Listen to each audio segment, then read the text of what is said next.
Welcome to the Mike and JD Show YouTube channel. Thank you for being here. I want you to do me a big favor before you check out this clip. I want you to hit the like button. I want you to throw in a comment and make sure you're a subscriber to this channel. And then I want you to share this video with your friends. Help us defeat the algorithm. And then if you like this content and you appreciate this content, please head over to patreon.com/the Mike and JD Show and support the show. That is how we actually get funded to be able to do this. So we thank you very much for being here. And now enjoy the clip.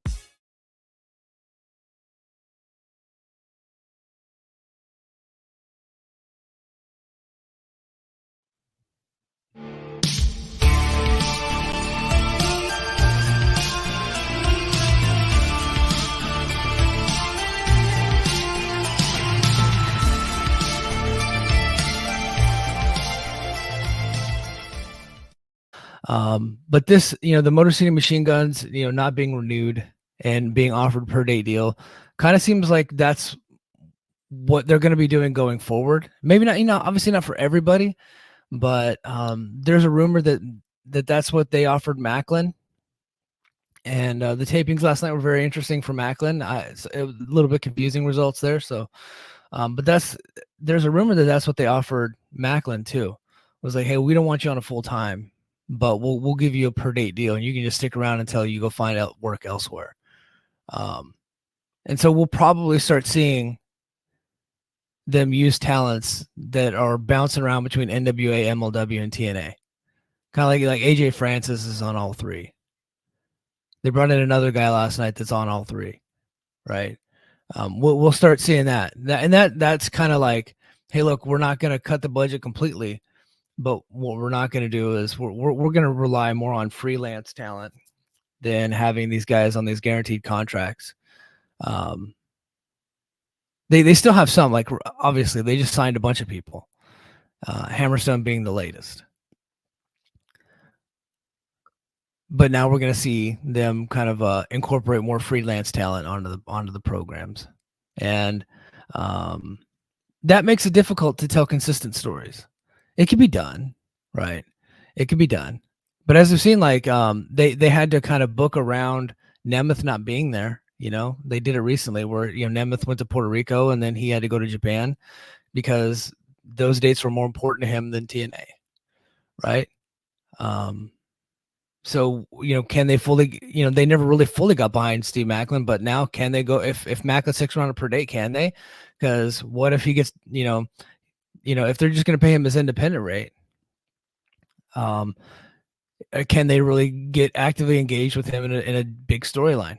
They can, but, it makes it more difficult for the booking team to book around the fact that maybe Macklin might want to just work Pro Wrestling Revolver during a weekend that they're taping a month of television. Right? Like Mac's like, well, no, guys, look, you didn't have your dates out enough, and Wrestling Revolver or Prestige Wrestling or whatever he's getting booked at. I booked this, 3 to 4 months in advance. I'm keeping that date, and I'm not taking your date.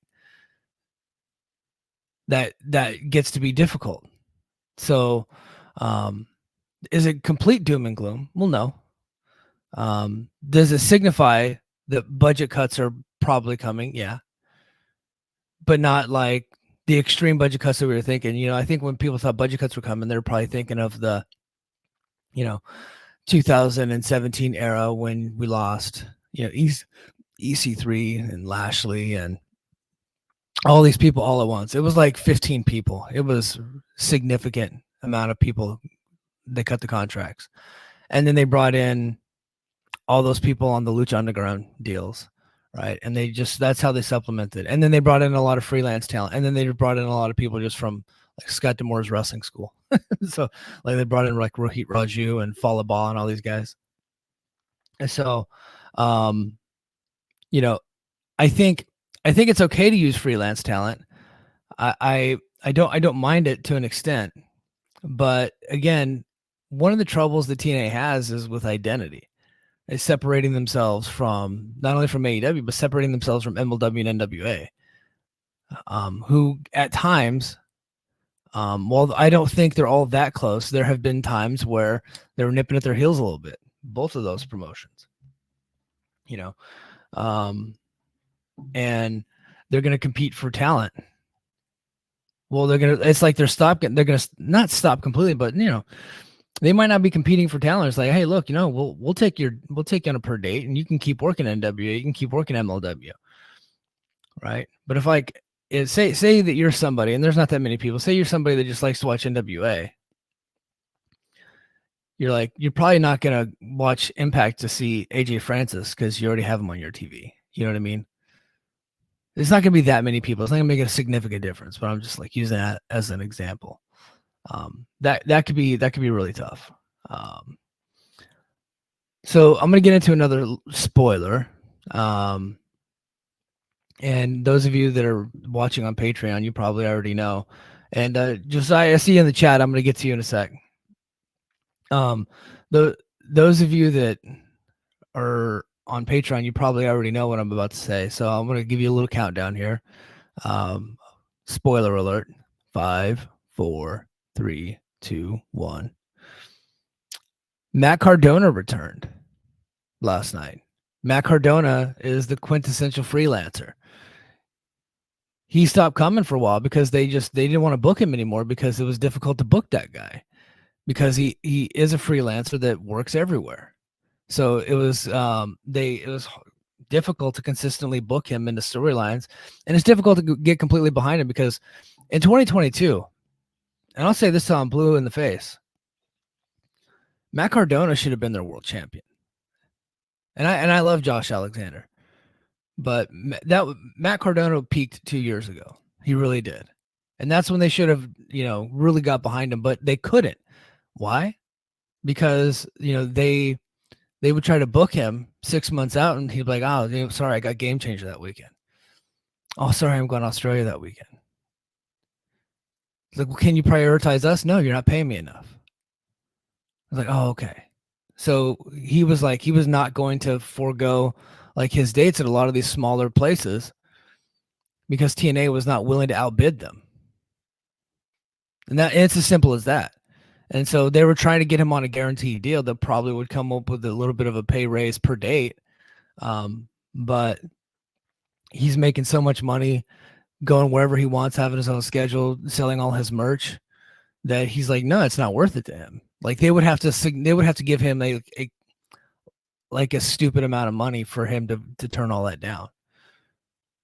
So we just haven't seen him regularly for a long time. In fact, I think the last I think he came in 2022. I think that was the year he got hurt. So 2021, he come in. I think he debuted in 2021. And then later that year, or like a year from then, they like in 2022 they flipped him heel, and that was really when they should have got behind him. Once they flipped him heel, that's really when they should have got behind him. And then, but they kind of they had a difficult time doing that, and then he ends up getting hurt at some point. He returns. I think he wins a digital media title, and he ends up losing it to Jordan Grace, I believe, in that dot combat match. And then we would just see him show up in we saw him show up at the Bound for Glory, like the gauntlet for the gold or whatever they call it, the call your shot gauntlet. We just would see him show up then, right? So I think he's returned on that like a couple of times. In 2022, when he returned, he had come back from injury. Like he actually stuck around for a little bit, and then he took off. Like he stuck around from like October to like first quarter of 2023, and then we didn't see him again until Bound for Glory. And then he was there that one night, was a big part of that match, and he just didn't come back. And then he returned last night. Now what he's doing does signify that he's coming in for a prime position. I don't want to get into the actual spoilers like of what he actually did, but from what I read, he's actually not coming in to be in a prime position.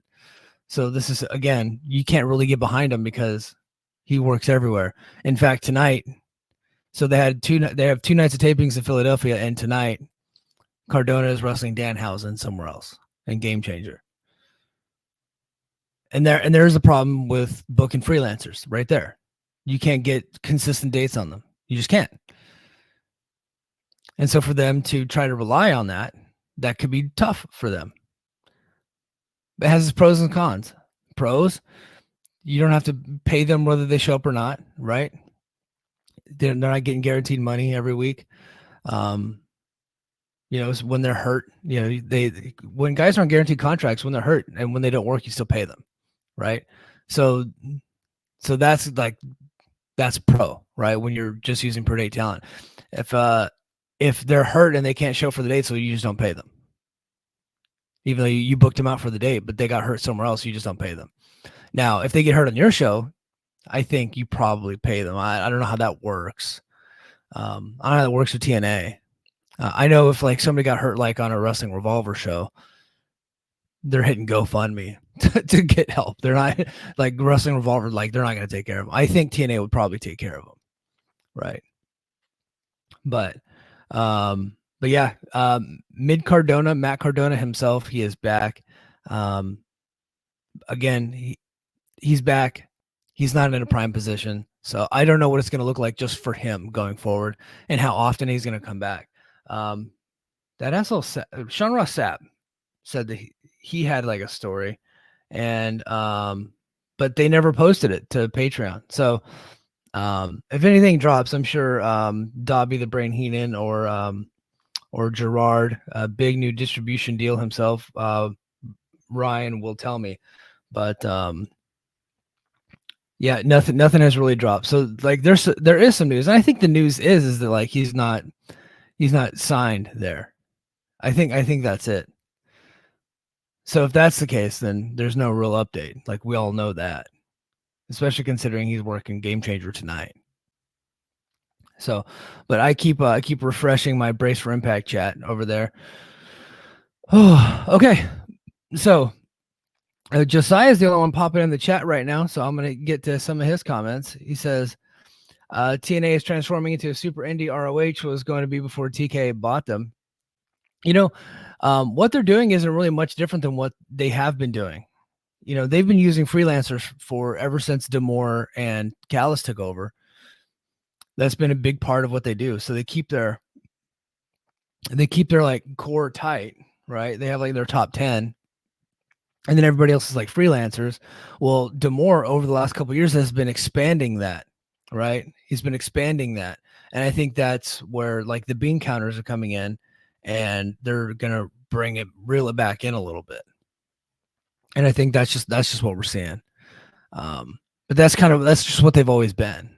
Well, since the D'Amore era, that's what they've been. D'Amore just kind of got away from it a little bit, which I think rightfully so. Now I don't know the finances. I don't know the financials. You would think they can afford it now after the success of Hard to Kill and after TNA Plus seemingly has had improved subscription numbers. At least that's what we're being told. I don't know what that entails though.